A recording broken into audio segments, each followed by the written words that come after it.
โอเคมาในคลิปนี้แม่นข้าพเจ้าจะเห็นรีวิวเกี่ยวกับการถอนเงินดอกเบี้ยเนาะหลังจากที่คิดก่อนนั้นเราก็ถอนดอกเบี้ยเขาก็ฝากมาเอินเนาะฝากมาไว้ใน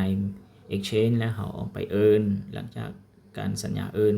เรียบร้อยแล้วเขาได้เงินเอินมาแล้วเนาะแล้วเขาก็จะถอนเนาะเขาสิถอนแบบใดเนาะเขาสิถอนเนาะถอนเอาดอกเบี้ยของเขาออกนะไปไว้บนอื่นที่มีความปลอดภัยหรือเอาไปเก็บไว้ในเป็นสินทรัพย์ที่เขาอยากเก็บไว้ในบนที่เขาอยากเก็บไว้คือกระเป๋าเมตามาสนะหรือเอาไปแลกเปลี่ยนเป็นสินทรัพย์อื่นๆเก็บไว้ก็ได้นะข้าพเจ้าจะมาสาธิตในเรื่องการถอนเด้อเรื่องการถอนนี้ละแมนเบิ่งเด้อเงินข้าพเจ้ามีน้อยหนึ่งซื้อเนาะไม่ได้ว่าสาธิตให้ถอนให้ซื้อเนาะที่จริงข้าพเจ้าบ่เคยถอนน้อยแบบนี้เลยหรอกนะจงไว้หลายๆมือจึงถอนนะฮะได้หลายนิดนึงนะเพราะการถอนก็มีค่าธรรมเนียมอยู่นะฮะเวลานี้ข้าพเจ้าจะถอน USDT เนาะไปเข้าในกระเป๋าเมตามาสเนาะจะถอนสดๆเลยเด้อเราจะ withdraw เนาะนี่ตัวนี้นะตัวนี้เนี่ย USDT เนี่ยเอามาเมนู USDT เนี่ยเนาะและเราก็มากดคำว่าเนาะ withdraw ตัวนี้เนาะมันจะบอกว่าถอนเนาะเราสามารถถอนได้ $19.4 เนาะเราที่ถอนมาเขาก็มีรายการถอนหลายอย่างนะเมื่อวานนี้ก็ถอนออกไปแล้วนะถอนหลายเติบนะเมื่อวานนี้นะก็มันก็ใช้เวลาถอนไม่ได้โดนปันใดนะโอเควิธีถอนแบบใดเลือกเอา USDT แล้วเนาะแล้วก็มันจะมาเลือกเอา Network ตรงนี้เนาะ Network ตรงนี้ก็เลือกเอา BNB Chain เด้อ Binance Smart Chain เพราะว่าพอเขาจะใช้เชนตัวนี้มันจึงสามารถดำเนินธุรกรรมได้เชนอื่นๆให้เขาเงินเขาหายนะมันใช้การไม่ได้นะวันนี้ address หมายความว่าเขาจะไปเอากระเป๋าที่เขาจะถอนเข้านะเอามาวางไว้นี้เนาะ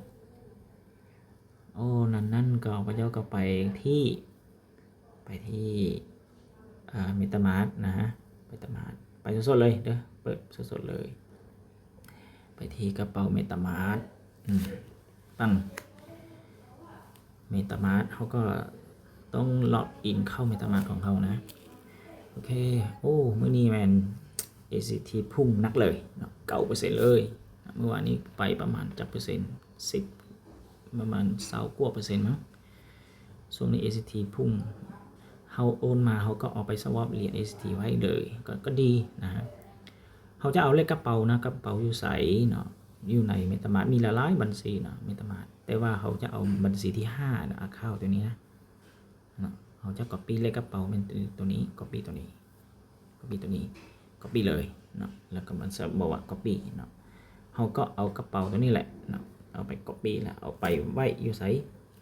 เอาไปไว้อยู่ในบน address เนาะเอาไป address ตรงนี้แล้วก็ paste ไปเลยเขาต้องจื้อนะว่าเลขกระเป๋าของเขาตัวต้องกวดเบื้องนะตัวท้ายตัวหลังนะแต่ว่าข้าพเจ้ากวดเบื้องมาแล้วฉะนั้นเขาก็พิมพ์จำนวนเหรียญเนาะเขาก็แมทไปแล้วแหละ19เหรียญนึงน้อยนึงเอามาสาธิตเนาะแล้วก็ถอนไปได้18เหรียญนะ 18.3 นะเพราะว่าเขาจะตัด1เหรียญเป็นค่าธรรมเนียมจะถอนน้อยหรือหลายก็ตัดเป็น1.1เหรียญประมาณนี้แหละเป็นค่าธรรมเนียมเด้อหลังจากนั้นเขาก็กด withdraw นะบ่ต้องรอท่าอย่างถ้าเขากดสอบเชนทุกอย่างถูกต้อง address ถูกต้องบาทนี้มันจะออกมาแนวนี้เนาะก็คือเขาต้องยืนยันตัวตนนะฮะ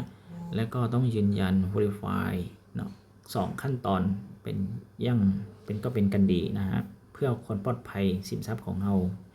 มีคนอื่นจะบ่มีความสามารถเข้ามาลักโอนออกไปได้นะถ้าเราบ่ได้ยืนยันแบบนี้หลายขั้นตอนหมายความว่ามีแฮกเกอร์หรือคนผู้หวังดีเขาจะก็ลักโอนเงินออกได้อันนี้ก็คือเราต้องไปเอาอยู่ในอีเมลเนาะอีเมลที่เราสมัครนั่นแหละเนาะเขาจะส่งรหัสเข้าอีเมลแล้วนะฮะเอามาวางไว้นี้เนาะเข้าไปหาอีเมลนะแล้วก็ไป O10 เนาะ Authenticator เนาะก็เขาก็โหลดมาไว้เรียบร้อยแล้วนะเขาก็เอาไปเบิ้งนะตัวที่นั่นแล้วก็เอาตัวเลขมาวางไว้นี้นะโอเคเมื่อ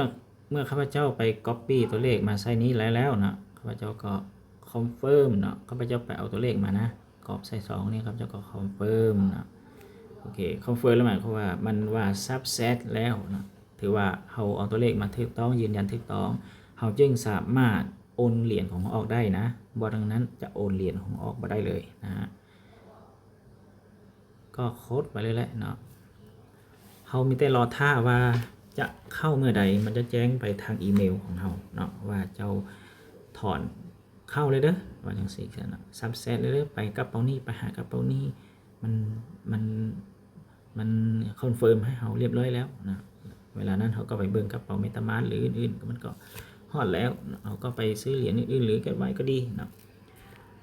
เขามาเบิ่งสเตทเมนต์นะถ้ายังบ่ทันส่งถึงมันก็เอิ้นว่า processing เนาะมันก็บอกให้เอา processing ถอนเวลาใดชั่วโมงใด statement ครบอยู่นี่นะจำนวนเหรียญเท่าใดเนาะได้ไปเท่าใดเนาะเลขบินเท่าใด address เท่าใดเนาะ address ยืมกระเป๋าเมตามาสส่งออกมานี่เนาะแล้วก็ statement ของเขาถอนนะเขาถอนทุกวันเกือบทุกวันเลยนะถอน ACT ถอนUSDT นะ Bitcoin เนี่ยเขาจับเปลี่ยนมาเป็น USDT นะเพราะว่าเขาไม่อยากให้มันมีเสียค่าธรรมเนียมหลายเขาก็เลยมาเปลี่ยนเป็น USDT ดีกว่านะฮะและจุดประสงค์ก็คือเขาจะเอาไปซื้อเป็น ACT นะเอา USDT ไปซื้อเป็น ACT ทุกวันหรือเกือบ 2-3 วันนะแล้วก็ถอนเท่านึงเอาไป swap ไปซื้อเก็บไว้นะในสินทรัพย์ที่เราต้องการจะเก็บนะฮะโอเคอันนี้ก็คือการสาธิตในการถอดเนาะถ้าว่าเราไปเบิ่งนะตัวอย่างหนึ่งเราไปเบิ่งว่าเราถอดออกแล้วนะเดี๋ยวนี้ยังบ่ทันไปถึงนะแต่ว่าถ้าเราถึงแล้วเราจะไปเบิ่งกระเป๋าเมตามาสของเรามันจะเห็นออกมาถ้ามันมาถึงแล้วนะมันจะมาโซอยู่ในนี้นะ USDT นี่เนี่ย0นะเดี๋ยวนี้ยังบ่ฮอดนะถ้าฮอดแล้ว$18มันจะถึงฮอดนี้นะมันจะมาฮอดนี้เลยและเราก็สามารถไปกดเบิ่งนะอยู่ในกระเป๋าเมตามาสของเราว่าโอนมาเมื่อใดนะก็ไปกดนี่ตัวเวลานี้นะเวลานี้เด้เวลานี้นี่จะดำเนินการธุรกรรมนะให้เราบอกนี่อันนี้นี่ก็นี่ว่าเราสวอปไปเท่าใดและเรารีซีฟแล้วเรารับเหรียญนะถ้าว่าสวอปหรือเราเปลี่ยนเหรียญนั่นนะเราเอาเหรียญนี้เปลี่ยนไปเป็นเหรียญอื่นๆนะมันจะเขียนว่าสวอปถ้าเห็นว่ารีซีฟอย่างนี้นะมันจะเห็นว่าเราได้รับนะเราได้รับเมื่อวานนี้ก็ถอนไปเนาะวันนี้ก็ถอนนะพอรีซีฟเนี่ยมันกันถอนเข้านะกันได้รับทั้งหมดนะมันจะมีสเตทเมนต์ครบอยู่นี่นะระบบบล็อกเชนทุกอย่างจะบอกตัวเราเลยมีสเตทเมนต์ครบสุดเนาะที่สามารถโปร่งใสและตรวจสอบได้นะโอเคเอาสำนี้ก่อนเนาะ